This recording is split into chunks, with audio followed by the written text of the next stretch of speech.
I'd like to thank all of you for your service and for being here, for telling us your own community's needs, experiences, and how we can better come together. I want to push back on something that we just heard from some of our opening statements. We had 26,031 homicides in 2021, and this is on the CDC's website. And the rate of hate crimes in those homicides was 0.0008%. So Commissioner Cox, congratulations on bringing the crime rate down. I think what you've done is remarkable in Boston. And I've got the data here.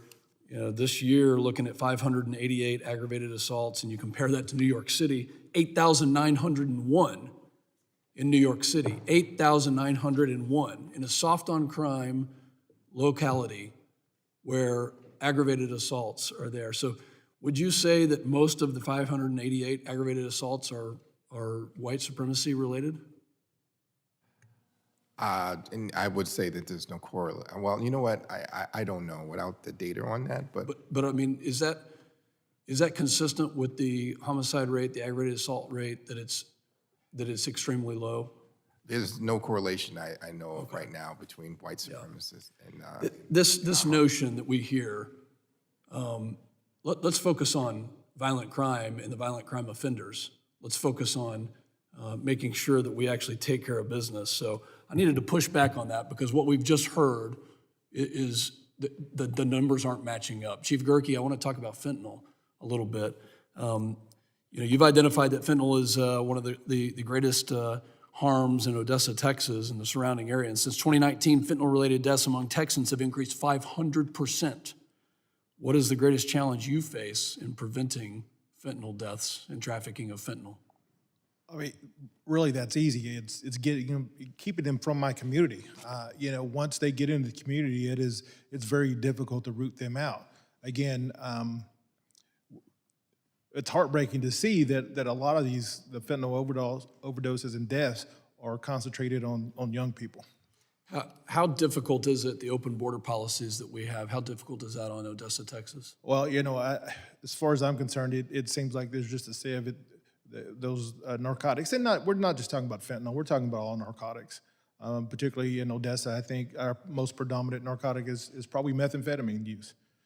Can you talk to us about human trafficking and the effect that has had on your community? Well, absolutely.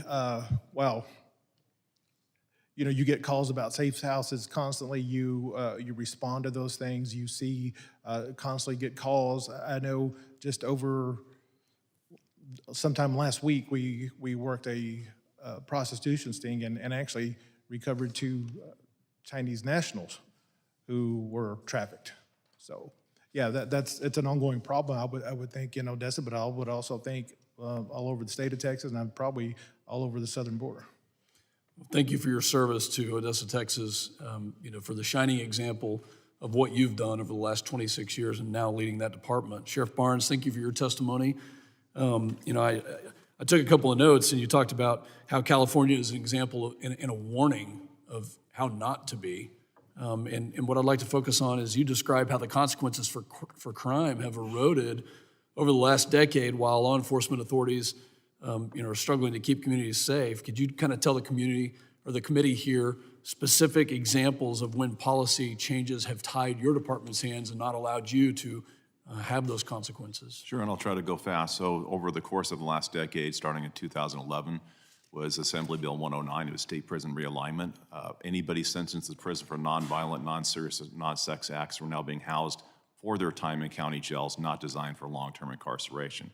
That resulted in a large impact on my facility because our staff is not designed to house people for years, and they're very non-compliant. 2014, we had a bill passed, Prop 46, that resulted in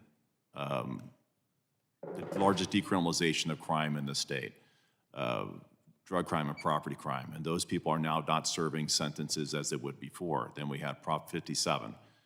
It's Prop 47 and Prop 57, mass decarceration of the federal prison, state prison system. That with SB 54, prohibiting us with acting with ICE on immigration holds except for very high-level offenders, and oftentimes them not getting picked up by ICE because they don't have the resources to do that. All of these have manifested into a large decarceration effort. I'll add that the last 5 peace officers killed in California were killed by violent felons who should have been in custody and were early released or pending sentencing on crimes that had access to guns that they should not have had. It's not the guns, it's the people getting possession of guns, the criminals getting possession of guns that create the greatest threat to our country. Sheriff, thank you. We support you. We love everything that all of you do to keep our communities safe. My